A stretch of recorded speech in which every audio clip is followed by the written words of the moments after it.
The pyramid is in Palenque. Palenque is Mexico, Mexico, Yucatan.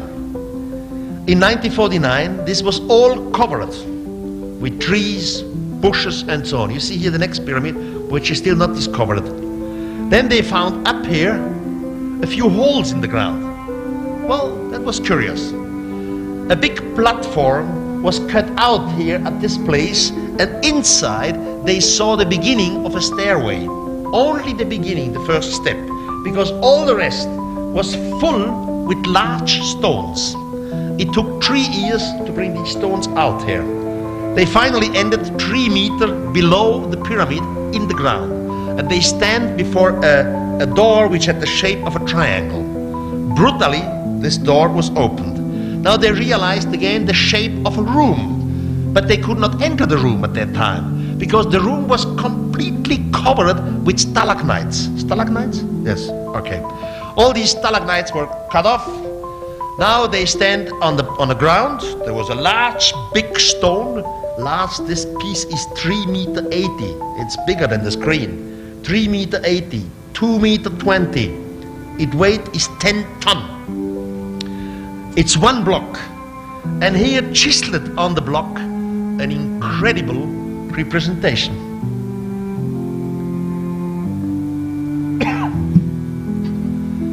Somebody is bending forward, almost like a racing motorcyclist. A mask on his nose. He uses his hand to manipulate controls. He's sitting on a chair.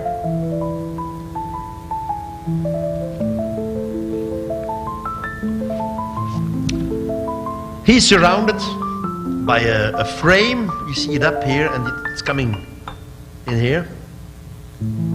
This frame goes all around, and at the end you will see something like a linking flame, like an exhaust. Of course, shortly after this was discovered, the Maya world was thrown over. Then they were looking for a reasonable answer. What could this be? Professor Dr. Rutz, he was the one who discovered the stone, he said, well, this is a Maya boy. And this Maya boy is falling into the world of the underground. The next professor, he had a different point of view. He said, no, here we clearly see one tooth, and here is another, means 2 teeth, upper and the lower. This is an open mouth.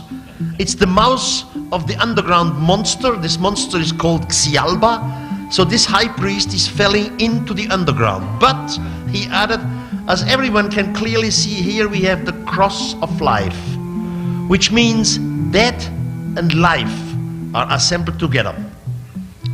We are a very funny society, really. Somebody comes and explains it, that this is the cross of life. Everybody says, oh yeah, of course we see it, it's a cross of life. I'm sorry, ladies and gentlemen, something like a cross of life does not exist. It's nothing else than a hollow phrase. It's an invention which comes out of the mouth of someone, and the rest of the world is copying it and brings it in the textbook. And in the universities, our poor students has to learn it. Have you ever had a beer with the cross of life? Of course you could mix the cross of life somehow with Christianity, but this has nothing to do with Christianity. It's a complete different age, complete different culture. The next professor was, by the way, an American, Alden Mason. He said, no, this here in the back, which I just described before, it looks like an exhaust or fiery flame or whatever. This is nothing else than the stylized hairs of the beard of the weather god. This here we clearly can see is the tail of the rattle. Fantastic. A rat, the rat. Rattlesnake, oh, tail, okay, whatever. So, the past 10 years, every tourist who goes down there, and also it's in the modern textbook, is explained that this is Pakal. You have to know the city here is called Palenque. And the family who ruled Palenque was the family of Pakal. This is true. And probably there is no doubt this is Pakal. So it was always suggested that Pakal is on his way to Xialba, and Xialba means the underworld. In the newest archaeological book of Professor Dr. Linda Sheely, she's an American, she died a few months ago, a brilliant lady, by the way. She suggested, well, maybe this could be seen as the Milky Way and this the firmament. So Pakal is in reality not on the way to the underworld, but is on the way to the Milky Way. Maybe situation changes after a few years. You see a writing all around.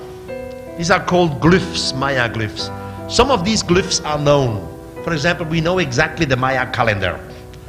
The oldest date which you found here, translated into our modern calendar, gives the date for August 14th, 3114 BC. At that time, the family Pakal was not even existing.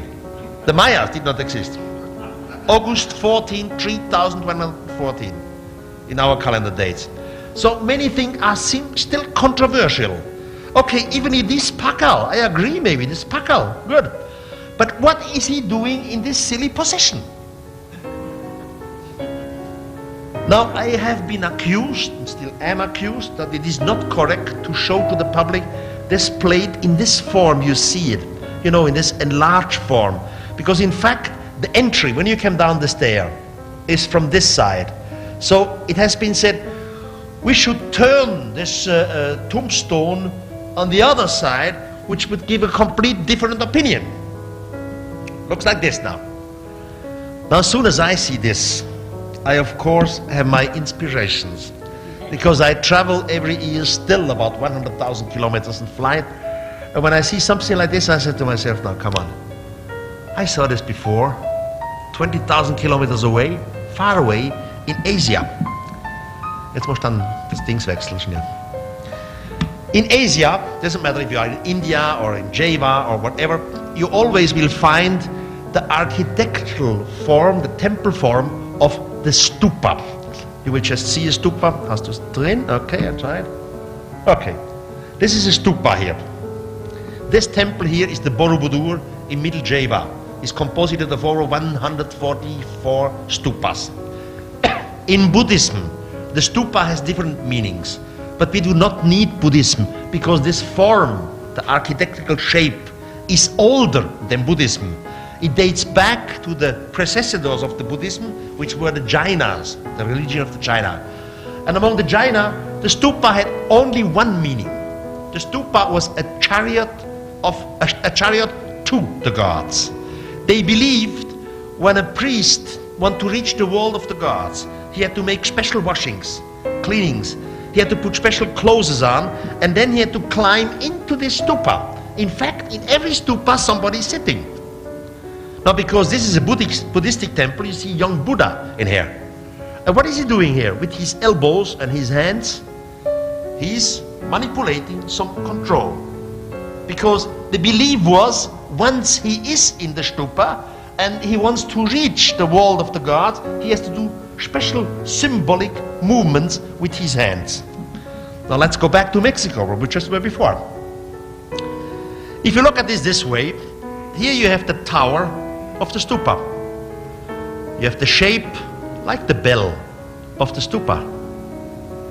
And here the man sits with his elbows and uses his hands to manipulate some controls. Because all over the world we had the same examples. It's nothing more than cargo cult. But we humans, clever, intelligent, we made out religious of it. Thank you, God. Fantastic.